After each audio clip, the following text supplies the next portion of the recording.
ગુજરાતની પોલીસના આજે બે ચહેરા સામે આવ્યા છે. કદાચ ગુજરાતની પોલીસ આ પ્રકારે બે મોઢાવાળી જ રહી હશે, પરંતુ બીજો ચહેરો કદાચ આપણી સામે અત્યાર સુધી આવ્યો નહોતો. આપણા ગૃહમંત્રી અને વડી નાયબ મુખ્યમંત્રી હર્ષ સંઘવી એમની જે પોલીસ છે એમના વખાણ કરતા થાકતા નથી, પરંતુ હાલ ભાવનગરની અંદર પોલીસના જે બે ચહેરાઓ સામે આવી રહ્યા છે તેને લઈને હવે ગૃહમંત્રી કોઈ નિવેદન આપે છે કે કેમ તે જોવાનું રહેશે.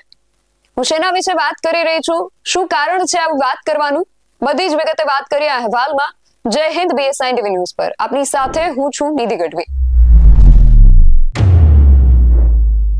બગદાણાનો જે કેસ હતો તેને લઈને અત્યારે સૌથી મોટી અપડેટ સામે આવી છે કે અત્યાર સુધી લગભગ 23 દિવસના અંતે હવે આ કેસ જે છે એ પોતાની પૂર્ણતાના આરે દેખાઈ રહ્યો છે. નવનીત બાલદિયા, કોળી સમાજના સામાજિક આગેવાનો, રાજકીય આગેવાનો, આ બધા લોકો જે માંગણી કરી રહ્યા હતા કે આ કેસની અંદર મુખ્ય આરોપી જે છે એ માયાભાઈ આહિરના પુત્ર જયરાજ આહિર છે, એને આ વ્યક્તિને આરોપી સાબિત થતા આટલા દિવસો લાગી ગયા. દોષી તો હજુ ઘણી વાર છે અને એ તો દોષી છે કે નહીં એ તો કોર્ટ નક્કી કરશે, પણ એક વ્યક્તિ જે કહી રહ્યા છે કે મને આ વ્યક્તિ દ્વારા મારવામાં આવ્યાનો મને પૂરો ડાઉટ છે, મને આ જ વ્યક્તિ ઉપર શંકા છે, છતાં પોલીસ એમની ફરિયાદ નથી લેતી, ફરિયાદની અંદર એ વ્યક્તિના નામનો ઉલ્લેખ નથી કરતી. આટલી મોટી સંખ્યામાં એમનો સમાજ ભેગો થાય છે, રાજકીય આગેવાનો ભેગા થાય છે, મુખ્યમંત્રી સુધી એક સામાન્ય મારામારીની ઘટનાની અંદર તટસ્થ તપાસની માંગણી કરવી પડે ત્યારે પ્રશ્નો ઊભા થાય છે પોલીસની કામગીરી પર.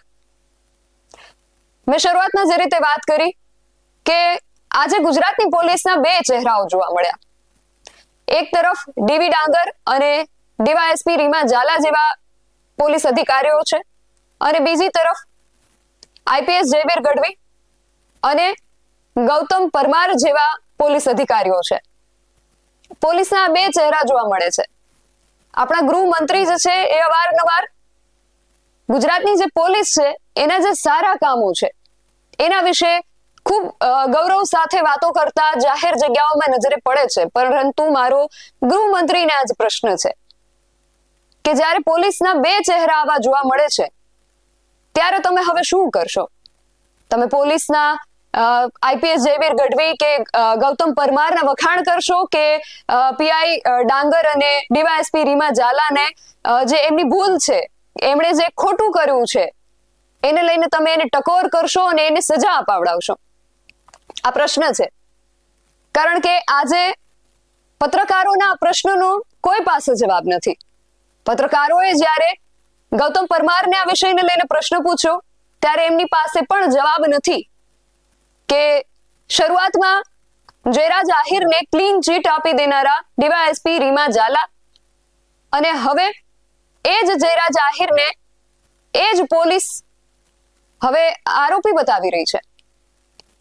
તો એક મુખ્ય આરોપીને ક્લીન ચીટ આપી દેનારા પોલીસ અધિકારી સામે શું પગલાં લેવામાં આવશે? આ પ્રશ્ન પત્રકારોએ ગૌતમ પરમારને લગભગ 3 જેટલી વખત પૂછ્યો, પરંતુ એમની પાસે આ વિષયને લઈને કોઈ જ જવાબ નહોતો. સાંભળીએ જ્યારે પત્રકારો દ્વારા આ પ્રશ્ન પૂછવામાં આવ્યો ત્યારે તેમણે શું જવાબો આપ્યા. સર, તત્કાલીન PI ડીવી ડાંગરનો શું આમાં બેદરકારી ભર્યો રોલ છે? એ હજી અંતરંગ વિષય છે, આંતરિક વિષય છે. અમે તપાસ કરી રહ્યા છીએ કે ખરેખર શું થયું હતું એ વખતે. હાલ પૂરતું અમારું ફોકસ ઇન્વેસ્ટિગેશન પર હતું. સાહેબ, પ્રાથમિક તપાસમાં એવું લાગી રહ્યું છે કે જે ડીવી ડાંગર છે તત્કાલીન PI તેમજ જે DYSP હતા તત્કાલીન રીમાબા ઝાલા તેમની આમાં છે તે બેદરકારી છે. એ તપાસનો વિષય અમે SP શ્રીને સોંપેલો છે, એનો રિપોર્ટ આવતા વાર લાગે. પોલીસ ઉપર પણ રાજકીય પ્રેશર હતું. મેં પહેલા પણ કહ્યું આ જ પ્રશ્નનો જવાબ કે SITની તપાસ એ ઓબ્જેક્ટિવલી કરવા માટે SITની રચના કરવામાં આવી હતી. એટલે કોઈ પણ પ્રકારના બાહ્ય પરિબળો અથવા તો બાહ્ય વાતાવરણની અસર SIT પર એટલા માટે ના થાય કે ઓબ્જેક્ટિવિટી ફક્ત તથ્યો અને જે હકીકતોને પુરાવાને ધ્યાને લઈને જ કરવામાં આવી છે. આ કેસની શરૂઆત જ્યારે થઈ હતી સામાન્ય મારામારીનો કેસ શરૂઆતમાં લાગી રહ્યો હતો, પરંતુ જે ફરિયાદી છે એને જેનાથી ફરિયાદ છે, જે મુખ્ય આરોપી છે ફરિયાદીના કહેવા પ્રમાણે, એને પોલીસ દ્વારા કેમ ક્લીન ચીટ આપી દેવામાં આવી? આ સૌથી મોટો સવાલ ઊભો થાય છે. અને આજે એ જ પોલીસ પાસે એમનો જવાબ નથી. જો કે કહેવામાં એવું આવી રહ્યું છે કે તપાસનો વિષય છે ને આગળ જતા તપાસ થશે, પરંતુ એ તટસ્થ તપાસ થશે એની ગેરંટી કોણ આપશે? આવા અનેક પ્રશ્નો ઉભા થઈ રહ્યા છે. જ્યારે શરૂઆતમાં આ કેસને લઈને ડીવાયએસપી રીમા ઝાલાને જે પૂછવામાં આવ્યું હતું ને એમણે પત્રકારો સાથે જે વાતચીત કરી હતી તેને ફરી એકવાર સાંભળીએ. તારીખ 29/12/2025 ના રોજ બગદાણા પોલીસ સ્ટેશનમાં 325 સાથે રાયોટિંગનો એક ગુનો દાખલ કરવામાં આવે છે.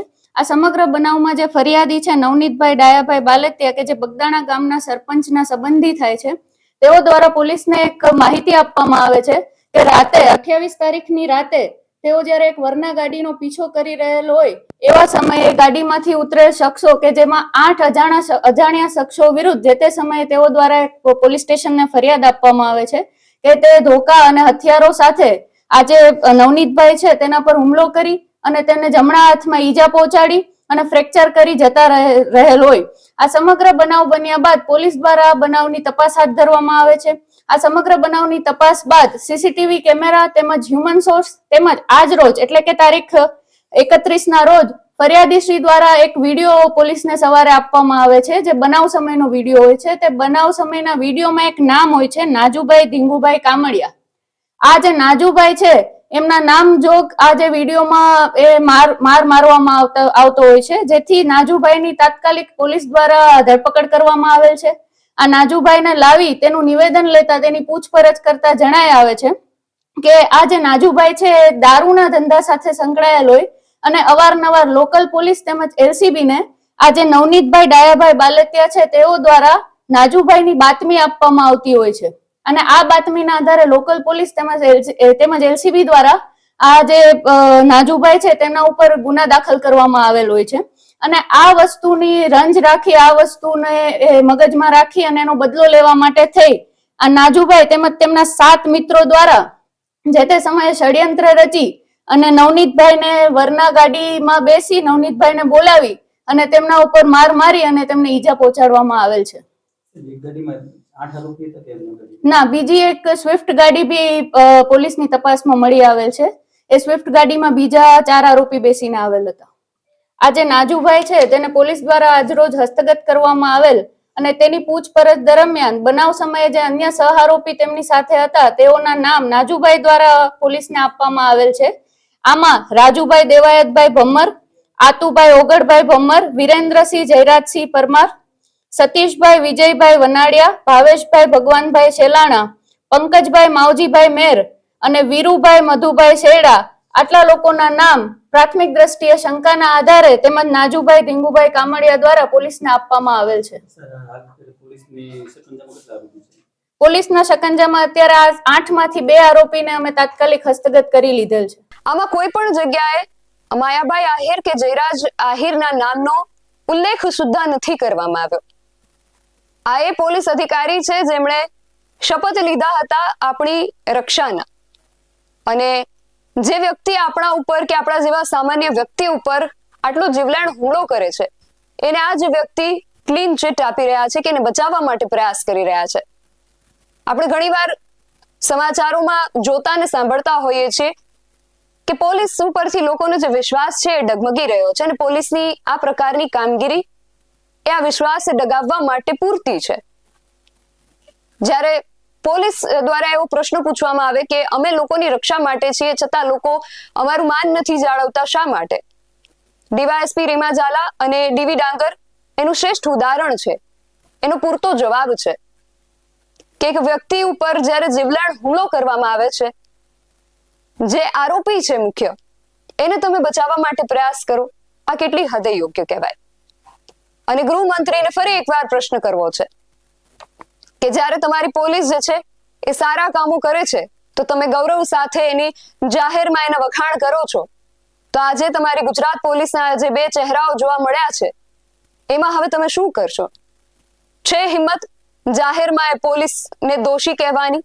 છે હિંમત જાહેરમાં એ પોલીસને આરોપી કહેવાની, એની ભૂલ વિશે વાત કરવાની? આશા રાખું છું કે આ પ્રશ્નોનો જવાબ અમને જરૂરથી મળશે. સમગ્ર વિષયને લઈને તમારું શું માનવું છે તમે પણ અમને કમેન્ટ કરીને ચોક્કસથી જણાવજો. આવા જ વધુ અહેવાલો સાથે મળતા રહીશું. તમે મારી યુટ્યુબ ચેનલને સબસ્ક્રાઇબ કરવાનું અને એમની ફેસબુક અને ઇન્સ્ટાગ્રામ પર ફોલો કરવાનું ભૂલશો નહીં. બાકી નવી અપડેટ્સ માટે આપ જોતા રહો BS9 TV ન્યૂઝ. નમસ્કાર.